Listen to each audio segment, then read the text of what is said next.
Sabe, esse negócio de dizer que o crime organizado, que as facções, sabe, no caso do Brasil, tomaram os territórios na cidade, nós temos que dizer por brasileiro que o território de uma cidade, de um bairro, é do povo, não é de crime organizado, não é de facção criminosa, sabe? Isso é que nós temos que dizer. E no mundo também.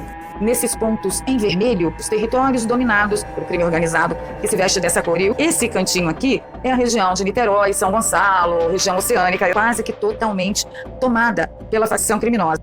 E por que nós estamos levando muito a sério essa questão do combate ao crime organizado? É o quê? Aqui nesse vídeo você vai conferir comigo fatos e números, porque Luiz Inácio está dizendo que nós não podemos contar, nem aqui no Brasil e nem no mundo, que sim, nós temos um bom percentual de território brasileiro totalmente controlado, dominado ou sob influência de organizações criminosas. Então não, dinâmico. No meu turno, a gente vai falar a verdade, eu ainda vou ensinar para todo mundo qual é a verdade que eles não estão vendo. Seguindo. Nós criamos uma base na cidade de Manaus para combater o crime organizado, o tráfico de armas, de droga na fronteira brasileira, com a participação de delegados da polícia de todos os países da América do Sul. Se os Estados Unidos quiser compartilhar e participar conosco, estará convidado. Estamos propondo o seguinte, é muito sério. A partir da semana que vem vamos lançar um plano de combate ao crime organizado que é para valer. Não vai não! Ele não vai não! Quem escapou até a semana que vem, tudo bem, mas quem não escapou não vai escapar mais. E é incrível como ele já deu o aviso, né? Olha, vocês têm uma semana para picar a mula. Saiam, porque a gente vai combater isso seriamente. Bom, quem acredita, quem quiser acreditar, acredita. Agora, para quem conhece a situação do dinâmico, sabe muito bem que quando ele diz vamos montar um grupo de trabalho, é um grupo de trabalho para ficar debatendo coisas, debatendo possibilidades, hipóteses e não sair absolutamente nada do papel. O crime organizado, a questão das drogas, tentando ter base militar dentro dos outros países, quando, na verdade, para você fazer com que os países deixem de plantar ou fabricar aquilo que a gente chama de droga, é preciso que a gente crie alternativa econômica para esses países. Como que você vai fazer um país deixar de produzir coca se você não oferece uma alternativa de algum produto para que alguém possa plantar e ganhar dinheiro? E nós temos que incentivar o plantio de outras coisas e sermos os compradores para que as pessoas possam sobreviver. Se não, enquanto houver gente necessitada de recursos e houver consumidor, o crime organizado.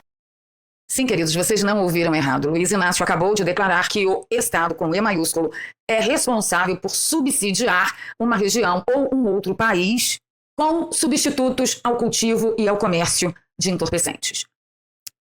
Ele deve estar se referindo à Colômbia e à Bolívia, que são países que vivem quase que exclusivamente do tráfico, da produção e tal. Agora, eu não sei se esse pensamento dele também inclui o Brasil, porque a gente não produz, mas o que a gente trabalha na comercialização e distribuição, desde o varejão até o atacadão, tá uma brincadeira. Até a Panzinha comentou, nossa, como que eu vou convencer aquele moço que comete atrocidades sexuais a não fazer isso se eu não arrumar uma namoradinha para ele? É nesse naipe comigo. Se você precisa de uma coisa mais gráfica, eu trago para vocês esse mapa que foi produzido em 2025 e é o mapa do meu querido Rio de Janeiro, o local onde eu moro hoje. Vocês sabem que eu tive que mudar de São Paulo com urgência para cá, por causa de um familiar meu que estava muito doente. E esse mapa mostra, nesses pontos em vermelho, os locais dominados, territórios dominados pela organização que se veste dessa cor, pelo crime organizado que se veste dessa cor. E o interessante é que aqui, esse cantinho aqui, é a região de Niterói, São Gonçalo, região oceânica, é exatamente a região onde eu estou. Imagina que situação. Então, assim, você vê que é uma região quase que totalmente tomada pela facção criminosa. E aí o Luiz Inácio aparece lá em Washington, D.C., dando uma coletiva de imprensa de que nós não podemos dizer em lugar nenhum do mundo que tem cidades inteiras controladas pelo crime organizado. Claro que não, porque para ele o que basta é a narrativa e não a verdade. É por isso que a gente tem no Brasil o IBGE de Pokémon.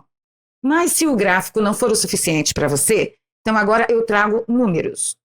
A matéria é de 4 de dezembro de 2025 e faz um estudo, detalhado sobre o avanço dessa organização aí que está na sua tela e diz que, segundo o estudo, essa organização é hoje o grupo armado que controla o maior contingente populacional do Rio de Janeiro.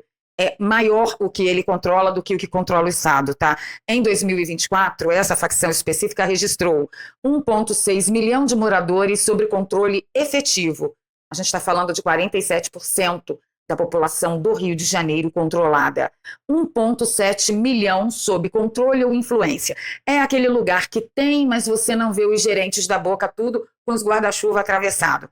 que quer dizer 44,7% do total da população do Rio de Janeiro.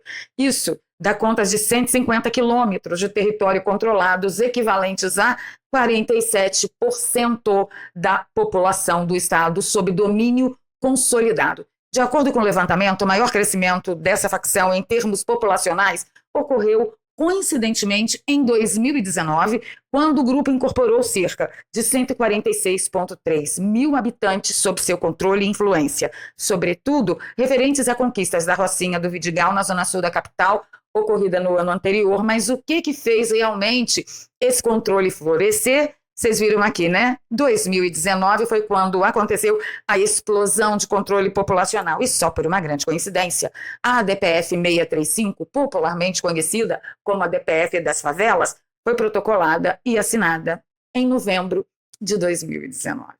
Mas isso é tudo uma grande coincidência.